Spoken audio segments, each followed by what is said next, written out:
So today we're continuing in our lesson where we actually follow Jesus' instruction from the Great Commission as we've been doing the past few sessions. So today we are at baptism, baptizing them in the name of the Father, the Son, and the Holy Spirit. There's so many false theologies about this just because people do not believe like children. They do not understand that Jesus said if we're not converted and become like children, then we will not enter the kingdom of heaven. And therefore, people say, but yeah, you have to say in the name of the Father, the Son, and the Holy Spirit when you're baptized. Others say, no, not in the book of Acts. You've never seen anybody being baptized in the name of the Father, the Son, and the Holy Spirit. They've been baptized in the name of Jesus. And for some reason, people have thought that if Jesus says in the name of, you have to do something in his name, then he meant you have to say something you have to say in the name of Jesus, I baptize you. Jesus never said and say. He just said and baptized. And this is very important for today's lesson. So today's lesson is the first part of what Jesus actually commanded us to go do. So we have to understand this before we can continue. We have to understand that when Peter preached the first time, and this is very important, because when the Holy Spirit came on the apostles and they went out and they preached, Peter preached this. He said, repent. Be baptized into Christ Jesus for remission of sin, and you will receive the gift of the Holy Spirit. This is the gospel. This is the message that the Holy Spirit spoke through Peter when they first received the Holy Spirit to preach. So firstly, what did he do? He preached. And then what did he preach? He preached, repent. Be baptized into Christ Jesus for remission of sin, and you will receive the gift of the Holy Spirit. He was not contradicting Jesus. He was confirming Jesus. Jesus said, go and baptize them in the name of the Father. The Father hates sin, so you have to repent of your sin. Then he says, in the name of the Son. So the Son went into a grave to lay down his old fleshly body to receive this glorified body. In the same way, like Romans 6 explains, we have to go into the grave with Jesus to receive a nature that is like God's nature, so that God can remove our sinful nature that causes us not to obey Him. And then, if we do that, we will receive the gift of the Holy Spirit. Jesus said exactly the same. Baptize in Father, Son, and Holy Spirit, those three things. Because we need three witnesses in heaven. If we cannot be getting to heaven and thinking, oh, I repented to the Father, so I'm right. No. What about the Son? You have to join the Son in the grave. And then if you join the Son in the grave and you not receive the gift of the Holy Spirit, you do not have three witnesses. You need three witnesses. You need the blood as a witness, which is forgiveness of sin. You need the water, which is the washing away of the sin. And you need the Spirit, which is the guide that you need to live this life. So if we go out and we start preaching and we don't understand the sequence of events, we don't understand what the gospel is to preach, then we will be making a big mistake. We will going out there and we'll preach theology and we'll preach positive thinking and we'll preach better life, but we will not preach the gospel of Jesus Christ.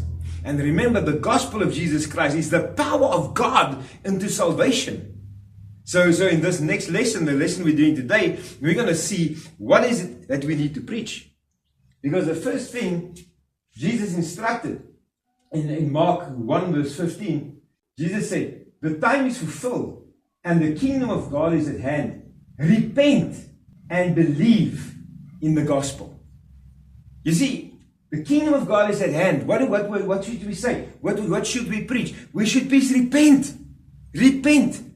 You see, many people do not even understand the word repent, but don't understand what it means. I want to quickly explain this. Repentance is not feeling sorry. It's not solely feeling sorry. You know, if you, say for instance, you do something that you shouldn't do.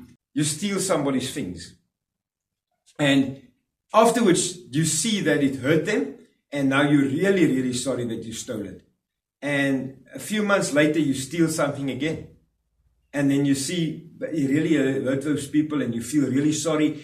And then a few months later, you steal again. That's not repentance. That is not godly sorrow. See, godly sorrow leads to repentance. Godly sorrow causes us to want to turn away. This is more like this. Your mother says, do not touch the hot plate on the stove. And you go and you put your hand on it. And it's,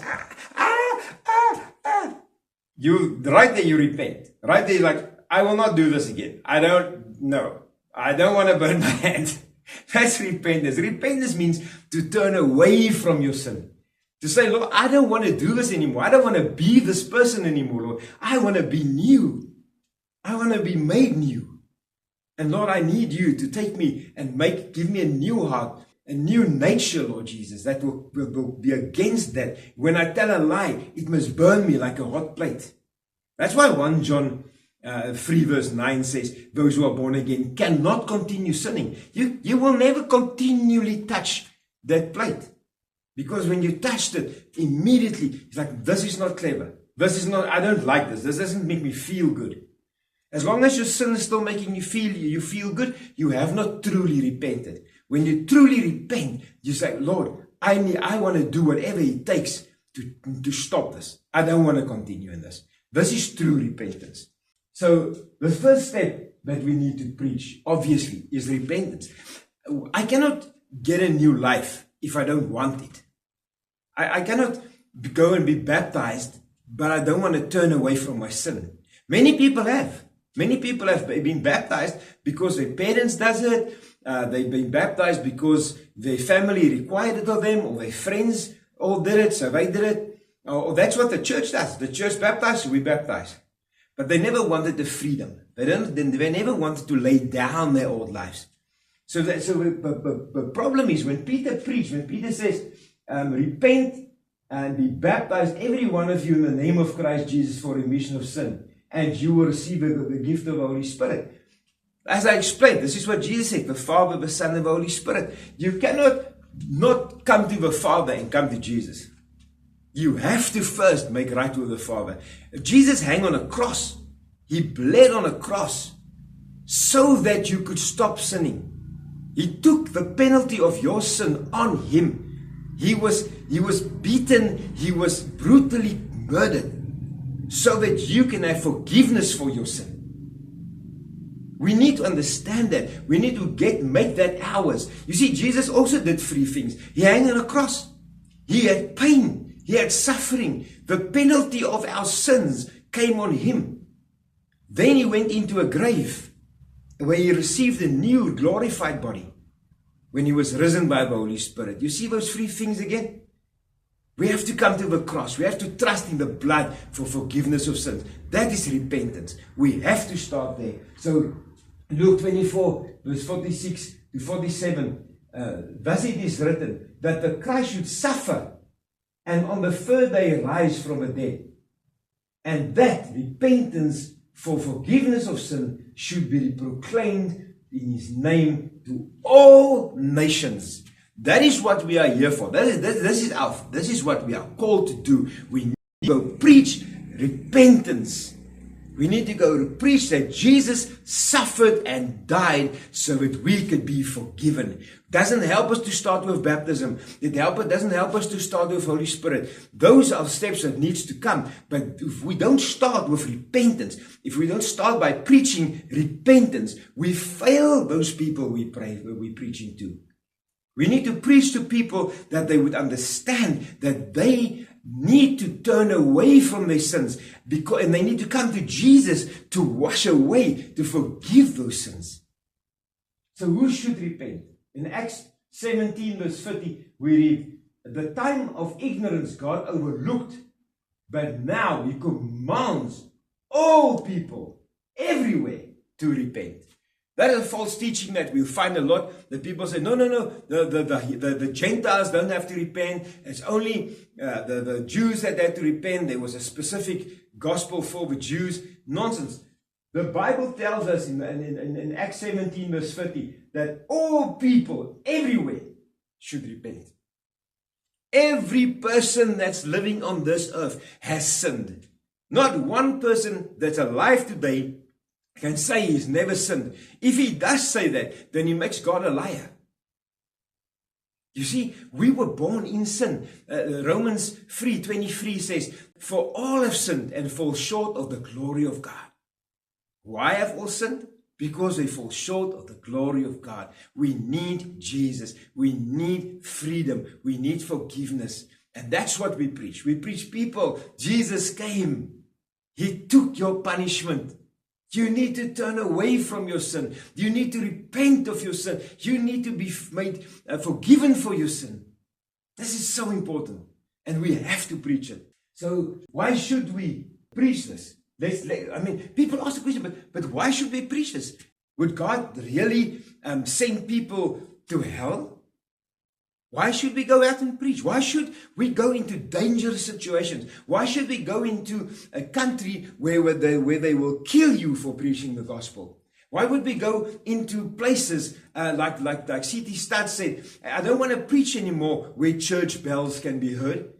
I want to preach in the playgrounds of hell. You see, that is where light is needed. Those people need freedom. They need to be set free. But let's leave them. If they never heard about Jesus, then how can God send them to hell? So the Bible answers this question. In Romans 10, verse 13 to 15, we read, everyone who calls on the name of the Lord will be saved. But hear this. How then can people call on someone they have not believed? And how can they believe in someone they have not heard about? So let's just stop. Everyone who calls on the name of the Lord will be saved. Can I call on the name of the Lord if I've never heard of the Lord? I cannot call on a name I've never heard of. So if I haven't heard, I cannot call. So when I don't call, I cannot be saved. Then he says, how then can people call on someone they have not believed? And how can they believe in someone they have not heard about? And how can they hear without someone preaching? And this is why we do this course. How would they hear if you do not preach? How? We have to preach repentance. We have to tell people their sin's going to send them to hell. We have to preach to people that Jesus took their sins on him so that they could cease from sinning and live for righteousness. We have to tell people that the penalty of their sin that was supposed to be on them, he took on him. He took their hiding so that they can be free. How can they believe this if we do not preach? How can they ever make this theirs if they do not know?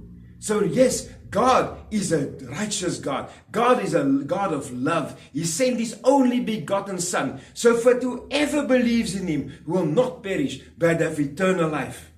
Yet his body is still on this earth. The body of Christ is still here, and we still have a responsibility. We still have to put our lives on the line to preach the gospel so that everyone would hear. Because if they do not hear, they cannot believe. And if they do not believe, they cannot be saved. And how can people preach unless they are sent? As it is written, how beautiful are those who bring the good news. This is why Missionary Corps do what we do. This is why we put boots on the ground. If we do not put boots on the ground to take the message to people, if we do not send missionaries, if we do not train missionaries, if we don't train evangelists, then how will they hear? And is it God's fault that these people go to hell? It's our fault that people go to hell if we do not preach. If you walk past a burning house, and you see the family in the house sleeping, and you walk past and they burn to death, is it the person that built the house who is responsible? Is it the person that left the oven on so when the fire started who is responsible? Is it the fire that is responsible? No, it is you who did not warn them that the house is burning. They died because you did not warn them. Yes, the house burned down and there's reasons for that. But you saw them and you could have saved them. How is it that a child of God would sit in church Sunday after Sunday? That a child of God would walk past a sinner? That a child of God would be with people at a working place and never tell them about Jesus? Never tell them that there's forgiveness for sin and that they can repent and can be saved. How is it that there's children of God who spend their whole life believing in Jesus, believing in salvation, believing that there's a heaven and a hell, but they never preach the gospel? In 2 Corinthians 5 and verse 17 to 21, we read, therefore, if anyone is in the Messiah, he is a new creation. The old thing has disappeared, and look, all things has become new. All these things comes from God, who has reconciled us to himself through the Messiah and has given us the ministry of reconciliation. For through the Messiah, God was reconciling the world to himself by not counting their sins against him. We have got what?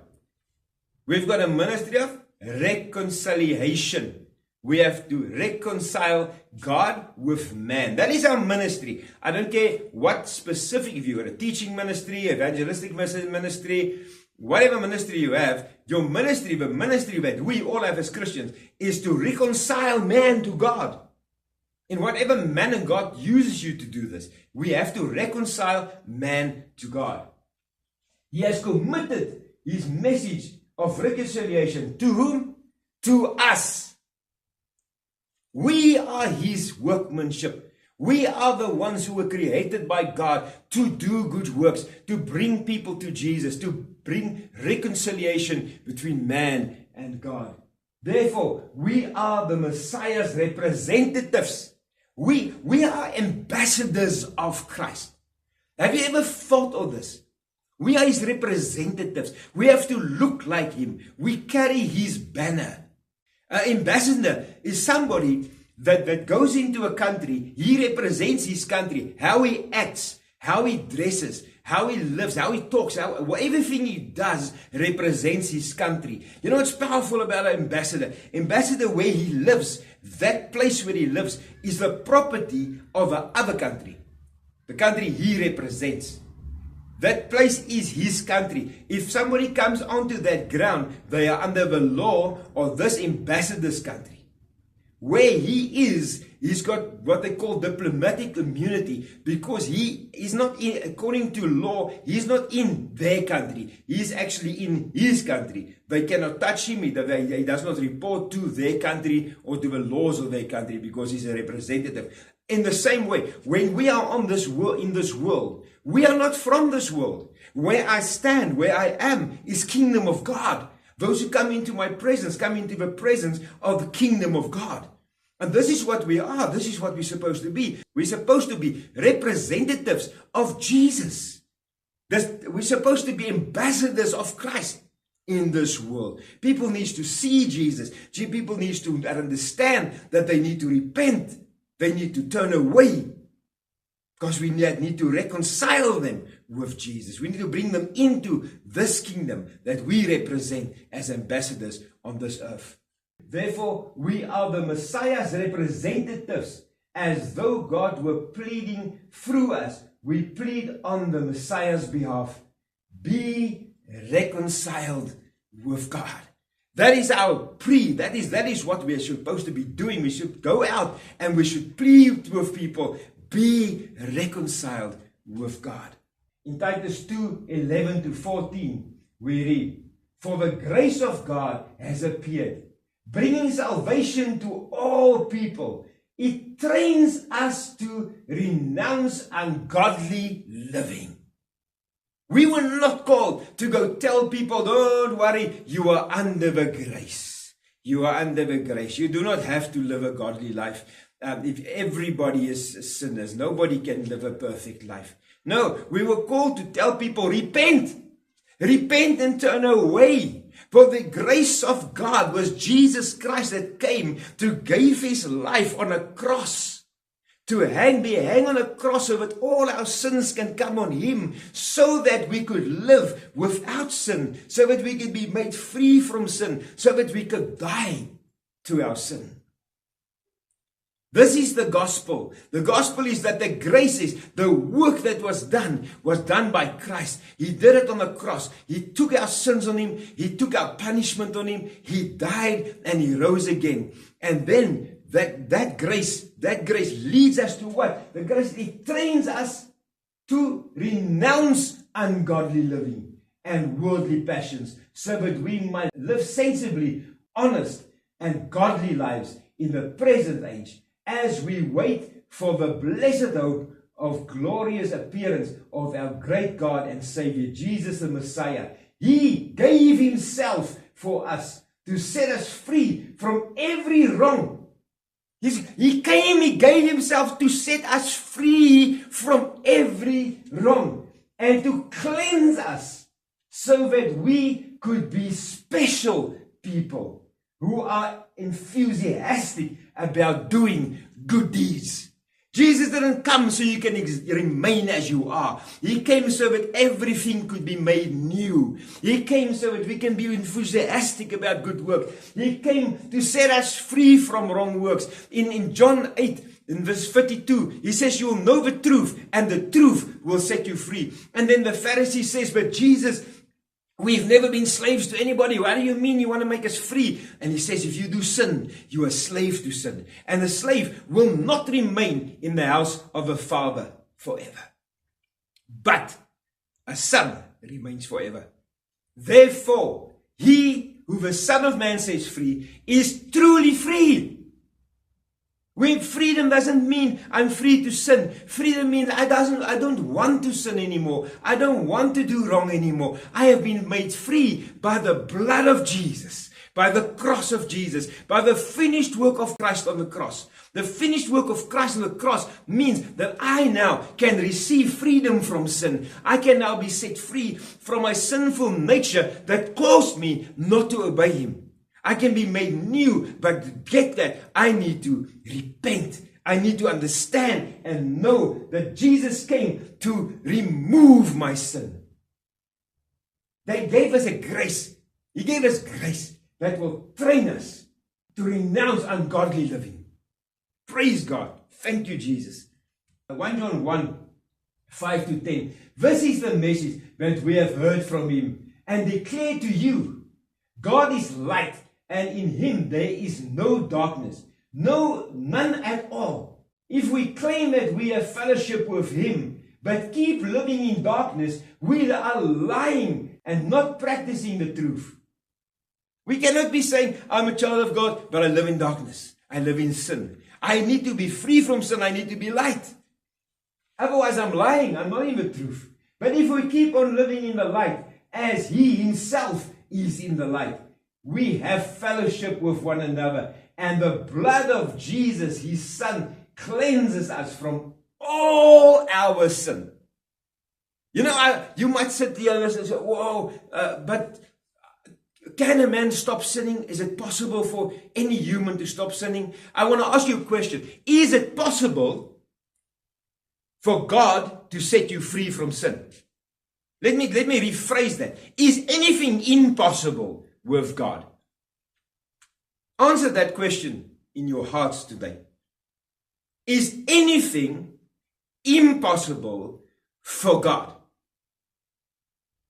And then I want to ask another question. If you look at 1 Peter 2:24, Jesus took all our sins on Him on the cross so that we could die to sin and live for righteousness. Paul explains this very nicely in Romans 6. He says, should we continue to sin so that grace may abound? He said, certainly not. How can I, if I have died to sin, continue in it? So Jesus took all our sins on Him on the cross so that we could cease from sinning and live for righteousness. If Jesus did this, if He took that sin on Him on the cross so that we could cease from sinning, and you believe you can't, nobody can stop sinning, I want to ask this question. Did Jesus fail on the cross? Was Jesus unsuccessful in what His word says He came to do on the cross? You see, the problem today is people don't want to repent. They just want to be forgiven. And as I explained, repentance is not asking for forgiveness. Repentance is turning away from your sin. But that is impossible for man. But what is impossible for man is possible for God. And that is the power of the cross of Jesus that came to remove our sinful nature and place in us the Holy Spirit so that we could be like Him, so that we could walk like Him. If we say that we do not have sin, we are deceiving ourselves and we have not been truthful to ourselves.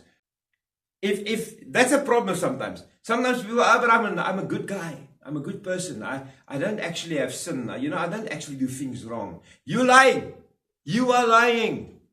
Every human being has been born in the bloodline of Adam. You naturally sin. You've got a nature that causes you not to obey God. You need to be set free from that. So if you come and say, yeah, but you know what? I can't help sinning. You're actually correct. You can't. Jesus can. So using that verse to say, but everybody sins. No, everybody was born in sin. Everybody has sinned. I've sinned. Everybody in the world has sinned.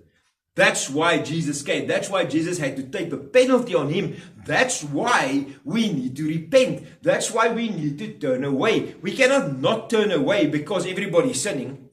No. That's like saying, I've never seen anybody ride a bicycle, so it's impossible to ride a bicycle.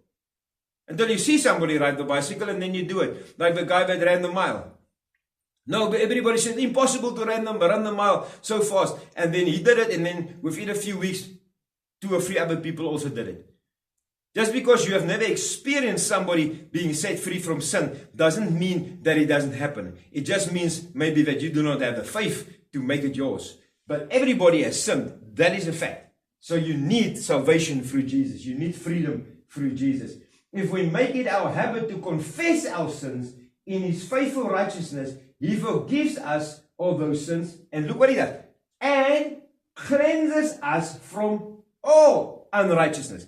God, that's repentance. Repentance is not only, oh Lord, please forgive me. Lord, please forgive me. I remember in my life, I battled with sin. And then I would go, Lord, please forgive me. And a few days later, do the same sin. Oh, Lord, please forgive me. And then do the sin. And Lord, please forgive me. And I felt like, how many times can I say sorry and He will still forgive me? And I tried to make up, but his mercies are new every morning. And I tried all these things and all these scriptures I tried to use until God gave me faith that He also removes unrighteousness. He removes that thing that causes you to sin. And that is the good news. That is why we preach repentance. Repent. Repent. And what will happen? You will receive the freedom from sin because God will remove your unrighteousness. So Galatians 5 verse 16 to 25, we read that, so I say, live by the Spirit, and you will never fulfill the desires of the flesh. You see, if we are born again, if we have repented, if we've been baptized, filled with the Holy Spirit, then we live by the Spirit, and we will never, ever, ever do the desires of the flesh.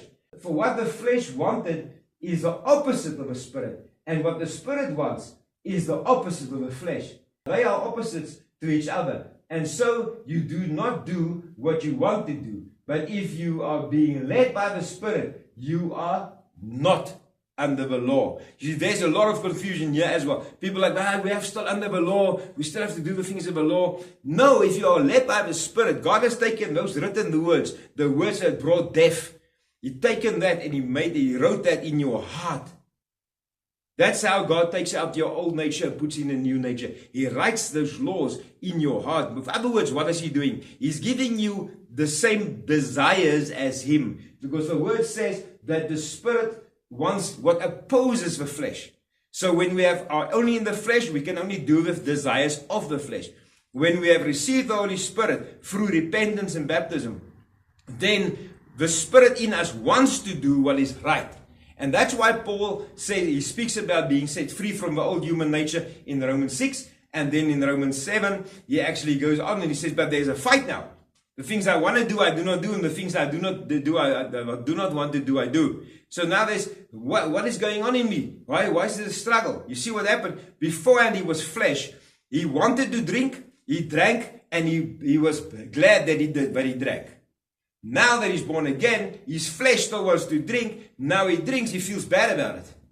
So he stops drinking because he's not enjoying it anymore. Because his nature has been changed. The unrighteousness has been removed. Because when he now confesses, Lord, please, I don't want to drink anymore. Please forgive me, Lord. Please make me new. God comes, He takes out that desire and He puts in the desire that will cause him to be like Jesus, to walk like Jesus. 1 Peter 2:24.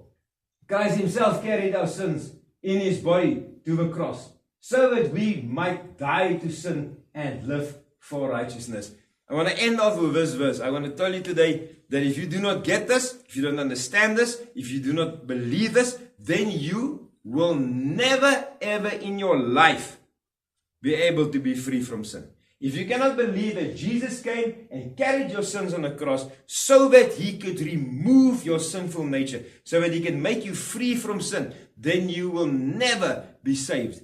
And if we do not go out and preach this message, that Jesus came and died on the cross so that people can repent, meaning they can say, I'm sorry, and they can be forgiven, and turn away from their sins, and that sinful nature can be removed, that unrighteousness can be removed, so that they can become children of God, then you are preaching a false gospel, you are preaching a false story, you will just bring people to Christianity, you will not bring them to the salvation of Jesus Christ. So for today, that is the message.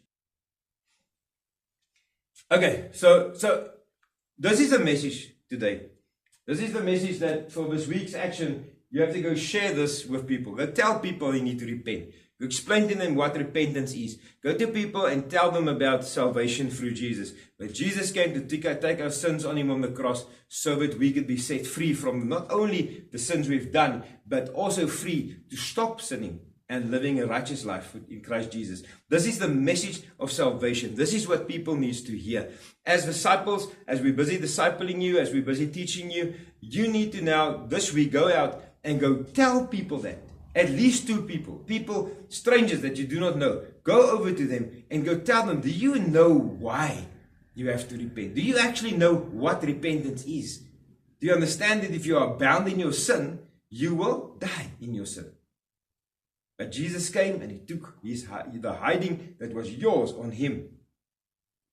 Today, we can come to Him and repent, and He will come and He will cleanse us of all unrighteousness, and He will help us live a godly life. Next week, we will continue and we'll go deeper into what we need to do. How do we preach this gospel? How do we preach the full gospel so that people can have life in victory? May God bless you this week. May God use you this week. And may people come to Jesus through you.